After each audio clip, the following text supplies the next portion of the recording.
thanks and praise for being here to Brother Tony's shop. And as you know that we're here to reason. And you know the barbershop is a place where we just come together and share and express our ideas on what's happening in the community. As you know we have so many individuals very talented. And we have a special man today inside the barbershop. And that is the man with many names, the living God, you know, Brother Stinger. So Stinger, take us away with some words to drop.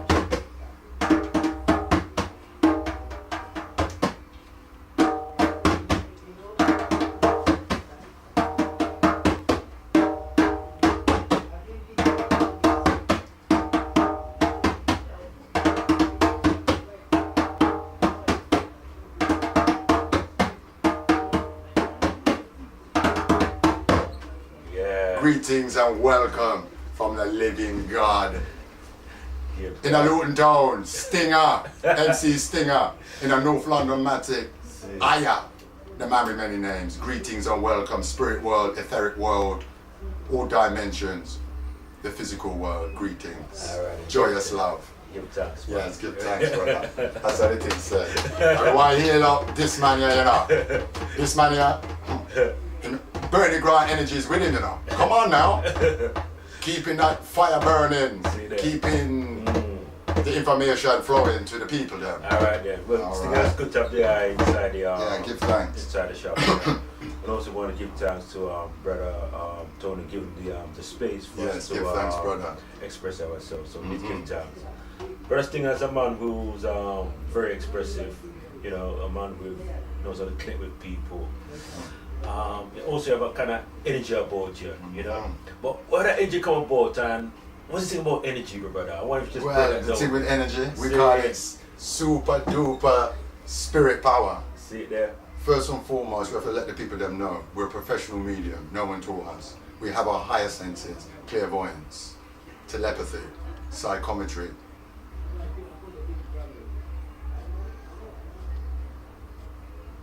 There's one missing. Clairvoyance, telepathy, psychometry, intuition, of course. Intuition. So these are the four higher senses. We've been working on ourselves for a long time, and we figured out certain people who are sensitive, when they get agitated, people claim them to be mad and out of it, yet others who haven't that intense energy, they can do things, smash up the house, this, that, and the other, and they're just having a bad day. Because we found ourselves in that cycle and saw others in that cycle, we took time out and started looking at ourselves. We stopped listening to other people and their opinions and their beliefs and what have you, their assumptions and presumptions, because everywhere they guided us to go led to a cul-de-sac. There's no way out other than the way you went in. We've been on a spiritual journey, and what the journey has shown us is all things are energy. Inanimate and animate, all is energy. A stone, if you see the stone and rust is on it, it's alive, energy. Everything's energy. So let's bring it back down. Your personal journey, how did it begin? Right. You're from it began with my being born in South London, Peckham. Coming out the womb, seeing and hearing clearly. When I could talk, I was letting my people, my mama and my papa, know what was going on. Sorry to say I got beaten. Sorry to say I got taken to various specialists where they gave me various concoctions, i.e. there's something wrong with him because he doesn't bow to the system. Let's see if we can get him through chemical warfare to bow to the system.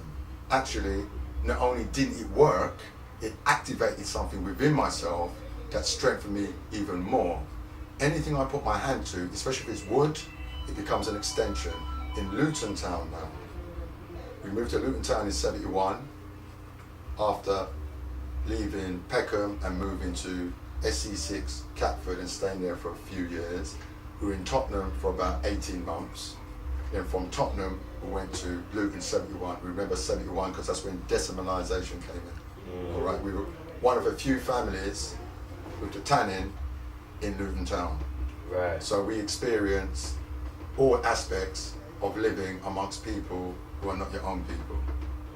And we've strived to overcome all matters with a positive mind. And our not philosophy, our teachings is this: everything we do is scientific, everything we do is spiritual. It is not our fault if you can't tell the difference between someone making manifest their spirituality and someone making manifest ego, arrogance, and self-righteousness, which are physical attributes of the one many call the devil. So in other words, these are negative attributes. Okay, but in terms of school, did you enjoy school? No, when we went to the Hell House, well, as a child, as a youth, we got beaten, and we reached a stage where we stopped talking. That was the only power we had. We stopped talking. If we were stopping talking, we wasn't communicating, we wasn't learning. When we actually got to junior school, we had to get put back a year. So instead of being in the third year, they put us back a year into the second year. We couldn't even read or write. Actually, we could, but you're not listening to me and you're talking for me. I ain't connecting with you. So I was this child that was not screaming out, but this child, multifaceted, multi-talented, his peers had no time for him.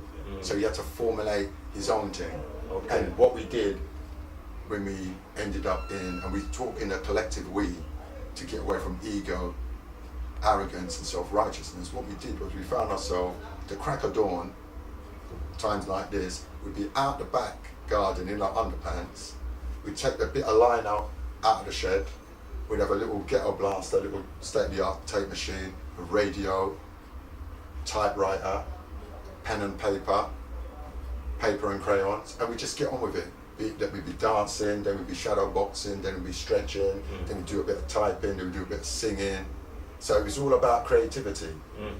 And the journey has been getting back into that creativity, because what we found is if you go back to your childhood, to your creativity, and you incorporate it now in your adulthood, number one, you stay younger. Number two, you have a light heart. Number three, you have a light mind.